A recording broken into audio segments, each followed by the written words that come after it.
ರಾಜಧಾನಿ ಬೆಂಗಳೂರಲ್ಲಿ ಮತ್ತೊಂದು ಅಗ್ನಿ ಅವಘಡ ಸಂಭವಿಸಿದ್ದು ಫರ್ನಿಚರ್ ಅಂಗಡಿ ಹೊತ್ತಿ ಉರಿದಿದೆ.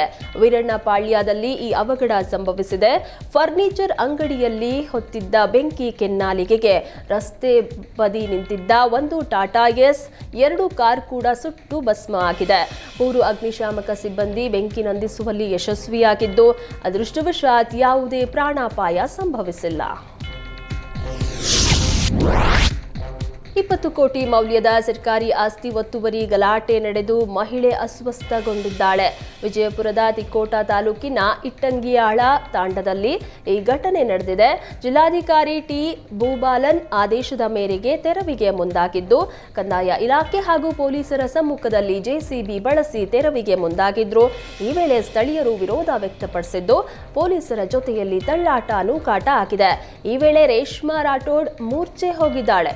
ಕೂಡಲೇ ಆಕೆಯನ್ನ ಆಸ್ಪತ್ರೆಗೆ ರವಾನಿಸಿ ಚಿಕಿತ್ಸೆಯನ್ನ ನೀಡಲಾಗಿದೆ.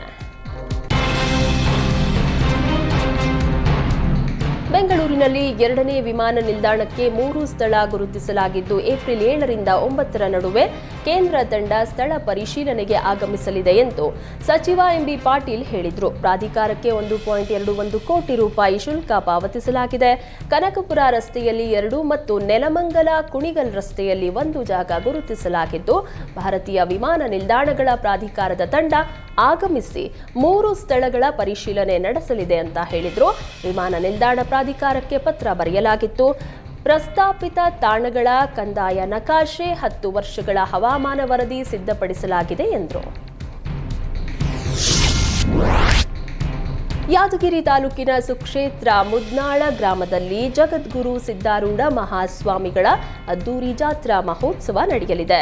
ವಿವಿಧ ಮಠಾಧೀಶರ ಸಮ್ಮುಖದಲ್ಲಿ ಭವ್ಯ ರಥೋತ್ಸವ ನಡೆಯಲಿದ್ದು, ರಥೋತ್ಸವಕ್ಕೆ ಸಾವಿರಾರು ಭಕ್ತರು ಆಗಮಿಸಲಿದ್ದಾರೆ. ಬೆಳಗ್ಗೆ ಸಿದ್ದಾರೂಢರಿಗೆ ವಿಶೇಷ ಅಭಿಷೇಕ ಪೂಜೆ ನಡೆಯಲಿದ್ದು, ಸಾಯಂಕಾಲ 5 ಗಂಟೆಗೆ ಸಕಲ ಪೂಜಾ ಕೈಂಕರ್ಯಗಳ ಪೂರ್ಣಗೊಂಡು ಭವ್ಯ ರಥೋತ್ಸವ ಸಾಗಲಿದೆ. ನಂತರ ಪ್ರವಚನ, ಮಹಾಮಂಗಳಾರತಿ ನಡೆಯಲಿದೆ. ಕಾರ್ಯಕ್ರಮಕ್ಕೆ ನಾಡಿನ ವಿವಿಧ ಮಠಾಧೀಶರು, ಗಣ್ಯರು, ಜನಪ್ರತಿನಿಧಿಗಳು ಆಗಮಿಸಲಿದ್ದಾರೆ. ಕೋಲಾರದ ಇತಿಹಾಸ ಪ್ರಸಿದ್ಧ ಕೋಲಾರಮ್ಮ ಅದ್ದೂರಿ ಬ್ರಹ್ಮ ರಥೋತ್ಸವ ನಡೆದಿದೆ. ಕೋಲಾರಮ್ಮ ರಥೋತ್ಸವದಲ್ಲಿ ಸಚಿವ ಕೆಎನ್ ರಾಜಣ್ಣ ಭಾಗಿಯಾಗಿದ್ದು, ಶಾಸಕ ಕೊತ್ತೂರು ಮಂಜುನಾಥ್ ರಥೋತ್ಸವಕ್ಕೆ ಚಾಲನೆ ನೀಡಿದ್ರು. ರಥೋತ್ಸವದಲ್ಲಿ ಸಾವಿರಾರು ಜನರು ಭಾಗಿಯಾಗಿದ್ರು. ನಗರದ ಬೀದಿ ಬೀದಿಗಳಲ್ಲಿ ರಥ ಸಂಚರಿಸಿದ್ದು, ಭಕ್ತರು ಸೂರು ಬಾಳೆಹಣ್ಣು ಹಾಕಿ ತಮ್ಮ ಹರಕೆಯನ್ನ ತೀರಿಸಿದ್ರು.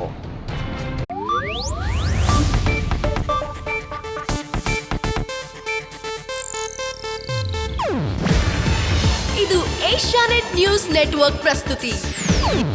ನೀವು ನೋಡ್ತಿದ್ದೀರಾ ಏಷ್ಯಾನೆಟ್ ಸುವರ್ಣ ನ್ಯೂಸ್.